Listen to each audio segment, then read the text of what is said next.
Coming up. Communication and listening are the two pillars of every problem. That's literally every problem. If everyone could just communicate properly and listen properly, we wouldn't be having wars. Correct. You're a young man trying to fit into a demigod's outfit. Good luck. All right. This should definitely have ample charge now. Oh, hell yeah. We're 3/4 of the way. Now loading episode 2. Just on a jacuzzi. Are we in frame? Stop eating. Your lips are still popping.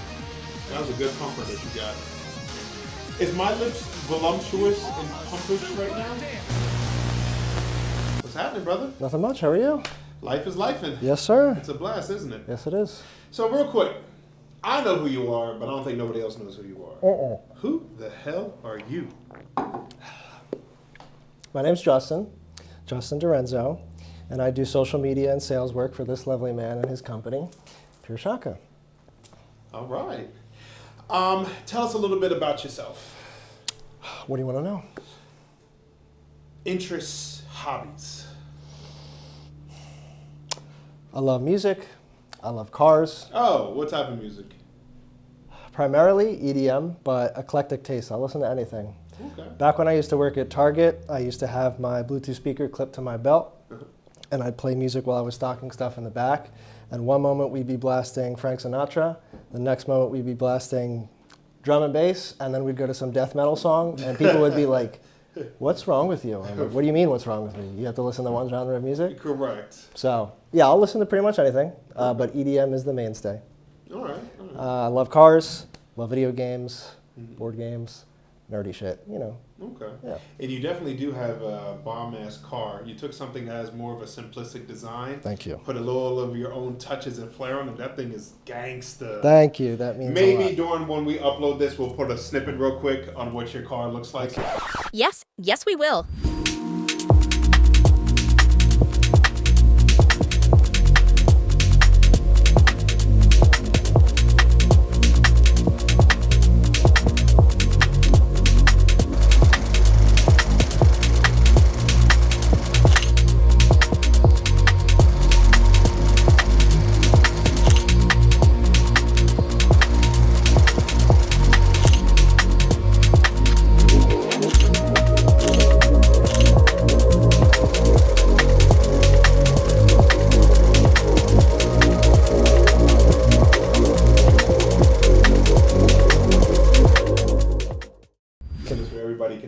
Definitely do for that. it is. Thank you. That Yeah, means of course. a lot. It's not done.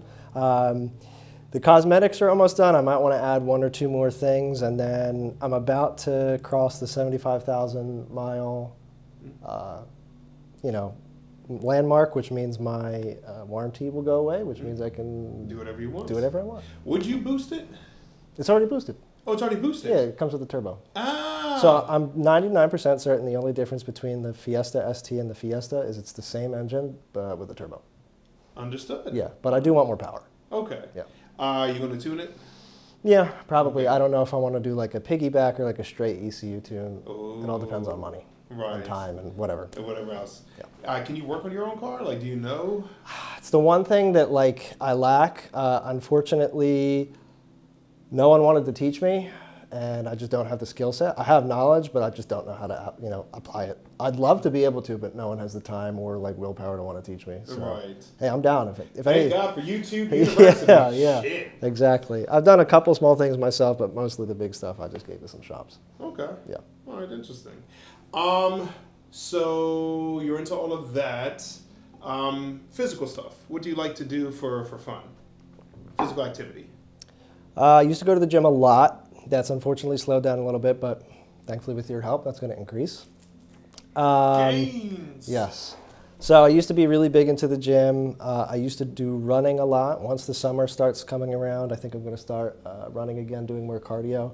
I'm an avid Dance Dance Revolution player, so that's That also... is a form of cardio. That is a form of cardio. If I'm not at the arcade, I got a pad at home, so I can burn some calories there. Wait, you go to the arcade? Do you Yes. dance battle people while you're there? I'm not good enough to battle people, unfortunately. I'd love to get to that level, but I'm still trying to get better. Okay. I'm in some like weird middle ground where like to the average person, I look incredible, but to like people who actually know what they're doing, I'm not good. Okay. Yeah. Fair enough. Yeah.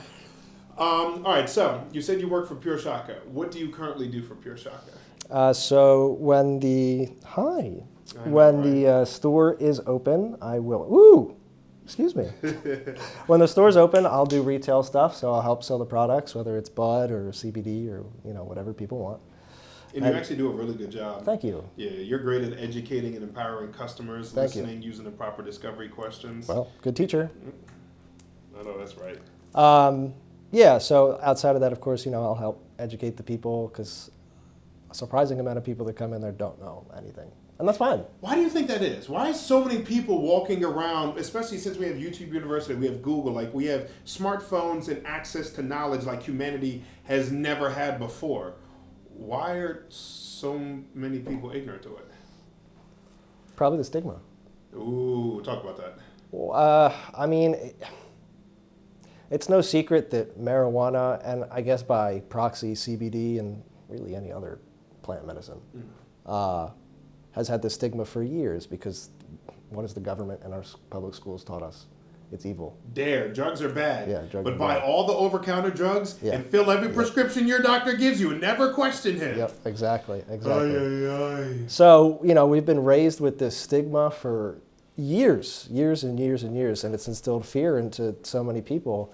And now people are finally, people are coming out of their shell and are curious, but they still don't know anything because now they're seeing that like it's becoming legalized and there's more shops. So they're like, okay, well, maybe it's not as bad as I thought because it's existing now in public, but they still haven't done any of the research themselves because they're scared or they just don't think of it. So they come into the shop out of curiosity, and then that's where we come in with the education. There you go. Yeah. Now, how long did it teach you to really understand the fundamentals of the products that we sell?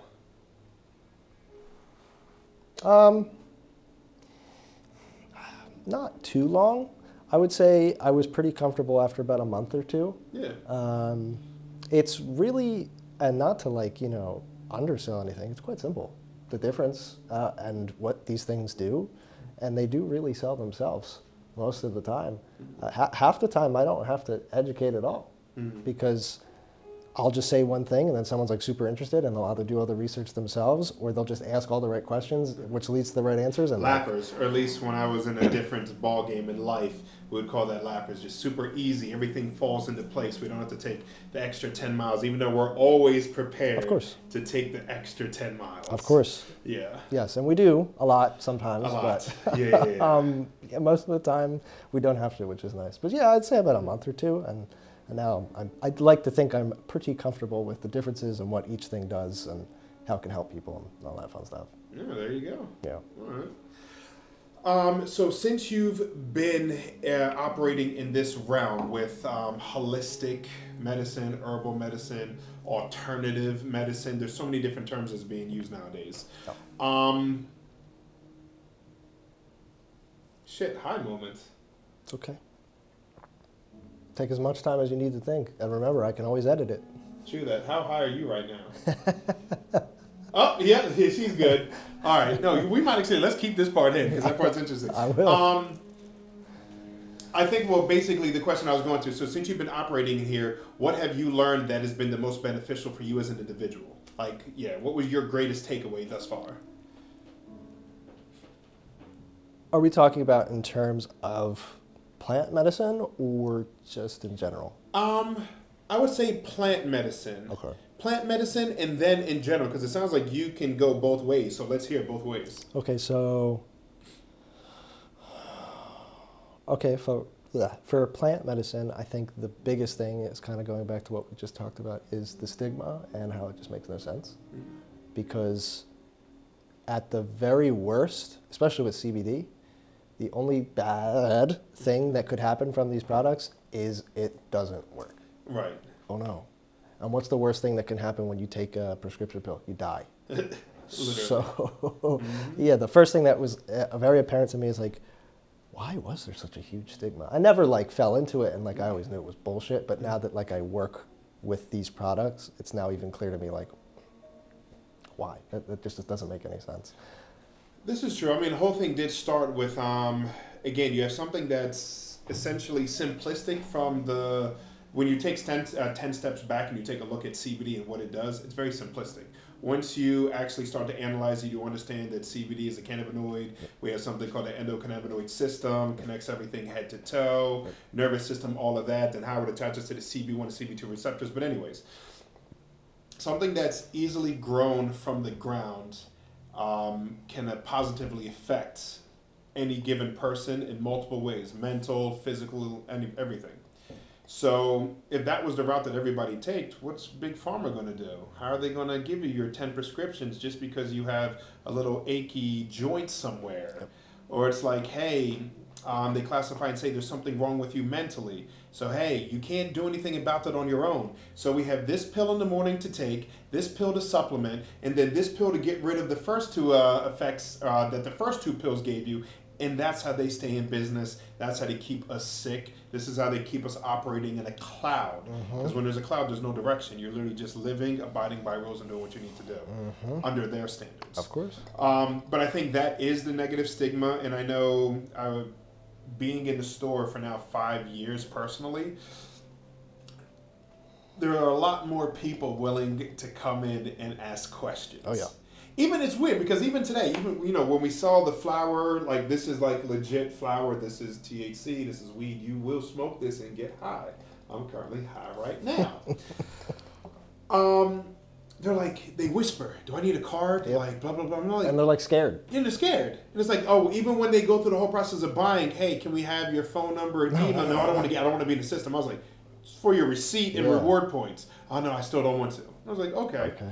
But oddly enough, when they come in and they purchase something or they come and experience it, then they go talk to others. The second others say, yeah, I do it, I love it, there's no problem, suddenly they come back and everybody's like, oh, let me do it. Hey, remember you said email? Yeah, I want to get the 20% discount and everything else. Yep.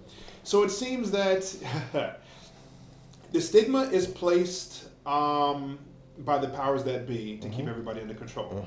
But there's power in numbers. The second somebody's friends, family, 2 to 3 other individuals that they're even familiar with has something positive to say, suddenly the shackles are now released from them and they're willing to do whatever. So power in numbers, people. All of this can be applied to everything else. I mean, let's not even talk about the whole GameStop thing. Oh my God. Look at all the hedge funds. I was a part of that. Oh, you were a part of that? I had... So, remember when you sign up for Robinhood, it gives you a free stock? Yeah. So, like back in 2017, I signed up for Robinhood, it gave me GameStop. I had one, it was just one, but still, and then GameStop was popping off. I'm like, wait, I have one. Right. So I was roughly involved in that. I didn't, make any crazy gains or anything, but I was still part of it. It was fun. I was like, wow, out of the free stocks I got, I can't believe it's this one. Correct. Yeah. So that goes the whole thing. Again, power in numbers and so forth. So part of our mission is just to educate because, again, the more people that are educated, or at least we lead them to water and teach them how to drink, then they continuously seek their own knowledge. They start questioning. You don't believe how many people come in. And even when I tell them about their diet, stop going to the regular grocery store. Go to like Asian markets, Indian markets, Trader Joe's, Costco. Because I was like, when you go to these supermarkets, just take a look at the bread shelf. I was like, take a look at the bread. You have no clue how long they've been there.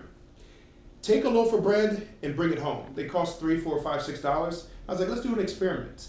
Leave the bread alone somewhere in your kitchen. Check on it week after week and see what happens. 2 months later, the bread's not moldy.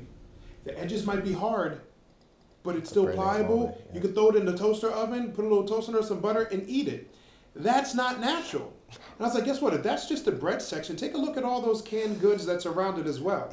Look at the ingredients. I was like, if it has more than like 6 to 7 ingredients, there's a problem. There's a problem. And when the stuff on the can, I understand the whole thing about it being sealed so it can last longer and so forth.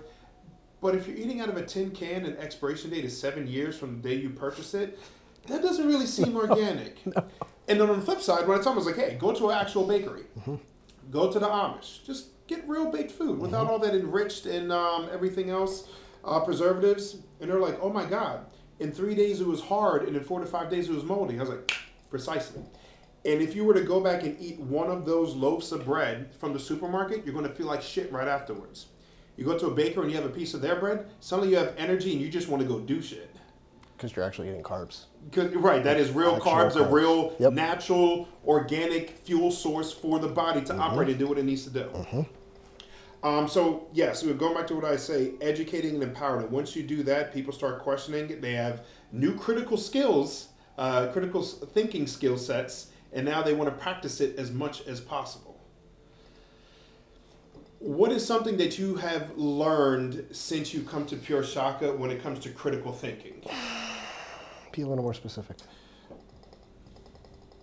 During one of my spiels, when you're either through training and I'm talking to a customer, Yeah. or just your experience now talking and helping, actually, it has to be more than 100. You're probably in the thousands now of customers. Oh yeah, probably. Yeah. You're in the thousands now.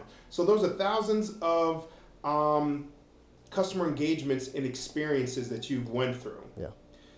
So what additional critical thinking skills did you now inherit, grow, stumble upon, have tried to master since you've gone through all of that? It's a good question. Let me think. Well, the first thing that comes to my mind is, and it might sound simple, but, and this is not something I've struggled with before, but now I'm just even better at it. Listening, and then on top of that, deducing. Again, 90% of the job is them talking, not me. I mean, okay, if I have to educate, I'll probably control the conversation a little bit more, but like I'm listening to them and what they're going through, and then I have to use critical thinking and comprehension of the English language to understand what they're going through and then properly point them in the right direction. Because yeah, okay, we're a business, we're trying to make money and sell product, but we're here to help people. That's still like, it's 50% we need money and 50% we also just want to help people.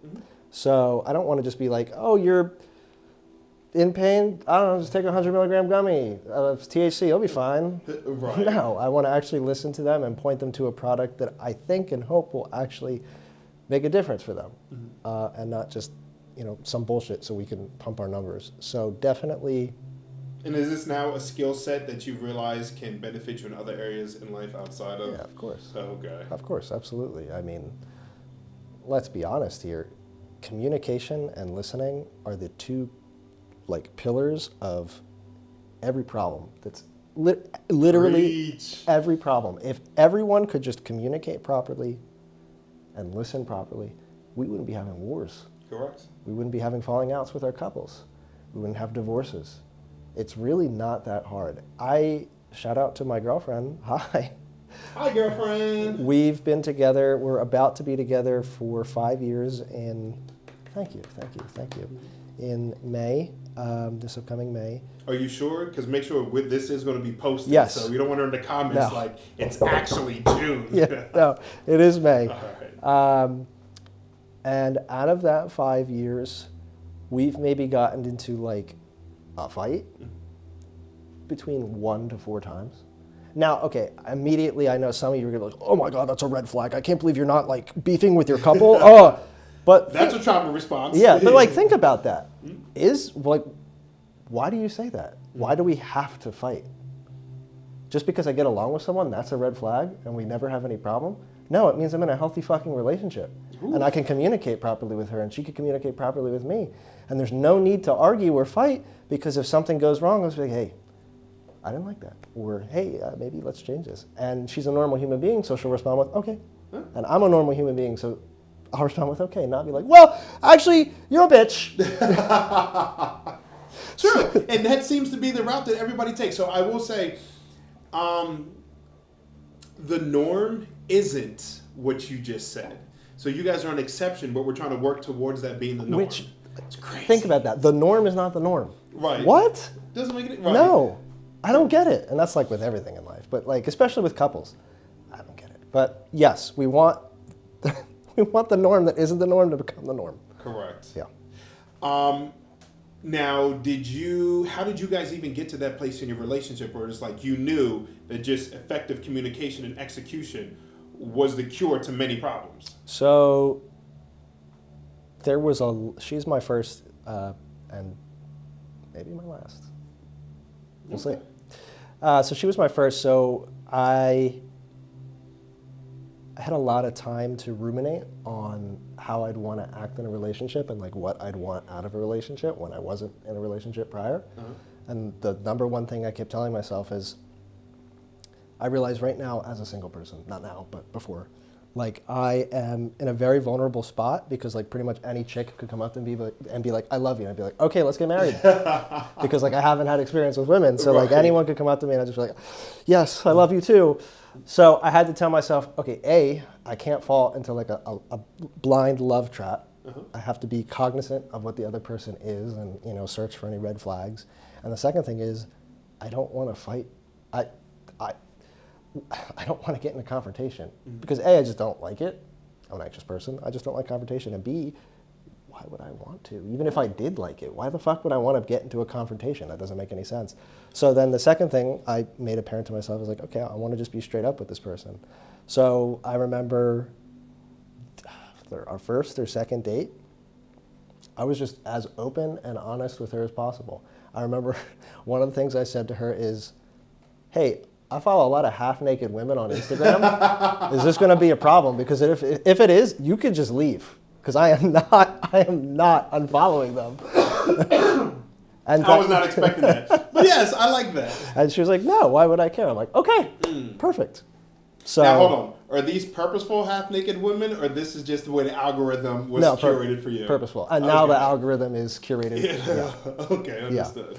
Yeah. Because I remember I used to know people who had partners where that was a problem. I'm like, how insecure are you? It doesn't matter. I'm just looking at a picture. I still love you at the end of the day, and I'm going to, you know, go to sleep next to you, not this fucking half-naked woman on my phone. That doesn't make any sense. Hi. You really wanted attention that badly? Yeah. Oh, baby. Third guest on the podcast. What's the matter? Everybody, this is Pandora. I've had Pandora since she was 4 weeks old. And she is 14 years old. So anyways, when they say that the animal mimics your behaviors and so forth, every growth, every tumultuous period, whatever it was, she mimicked me perfectly. Hence why I named her Pandora. Because it's definitely like Pandora's box. And it is a mass of random emotions, trains of thoughts, but a beautiful existence. Isn't that right, baby? And then she got mad at me. She was like, why'd you put me down? Anyways, brother, I apologize on behalf of her. That's so fine. You were saying? So yeah, on my first date, I just kind of laid it all down like, hey, these are the things I like. If this is an issue, I don't like, let's just end it. Let's not go forward. And the same goes for you. If like, you know, you like something and it's an issue with me, let's just end it. And thankfully nothing was an issue. We clicked very well. And from that point forward, I just kept being honest as possible with her. And I guess by proxy of me doing that, she did the same. And we're able to communicate relatively well. Of course, I'm not perfect, you know. But what is perfection anyways? It doesn't exist. Right. It doesn't exist. The only perfect people are gods. Correct. They're not here right now. Right, they're not here. They've been disappeared. They disappeared a while ago. A long time ago. They don't want anything to do with us. Right. So yeah, I'm not like perfect or anything. We have, you know, some slight slip-ups, but nothing ever spirals out of control. So again, long-winded conversation short, just communication. And that's the best part about the job, is that I get to listen to someone and hear what they have to say and communicate with them properly and understand their issues and be there for them. I'm not just a salesman. Like you said, we're educators. Yes, we have to make money. I have to sell product, but again. But that comes. Once you educate and empower, you give people the tools they need to succeed in life, no matter what, whether it's through karma, them, somebody else. That energy that we put out is always going to return back to us. And we live in a capitalist society, so that always translates to dollars. So, for better or for worse, yes. Once you figure out how the mechanism works, you know how to play the game. Yes, yes. Okay, all right, fair enough. Well, thank you so much for coming in, Justin. Of course, thank you. Actually, not that. There we go. And then somebody went down the wrong way. You know, that's a whole other thing. They was just speeding down that way. That's a one-way. Anyhow, what you said was key, the communication part. Yes. The follow through, that's Yes. beautiful. I'm happy that you had a relationship in your first relationship, so you're succeeding from the gate. Thank you. And I know for a fact that the people that are going to be watching this are going to learn something from you. Thank you. So again, as far as putting all that positive energy out there, and then watch it return to you tenfold as always. That's what I want. And Justin's not going anywhere. Wait till you see all the additional episodes in the future. You're gonna witness his growth Yes, sir. from now going forward. Thank you. All of us. Thank you. But definitely keep an eye on Justin. And a lot of the time I'm behind the camera, so if you see content, I probably made It's it. most likely Justin anyways. Yeah. All right, brother. Appreciate you. Appreciate you. All right, that was good. Oh, that was fucking great. Dude, you're a natural. You see how we fucking slayed this shit? Thank you. Thank you. I was nosy. Thank you. Thank you so much. Bravo. Grab my heart.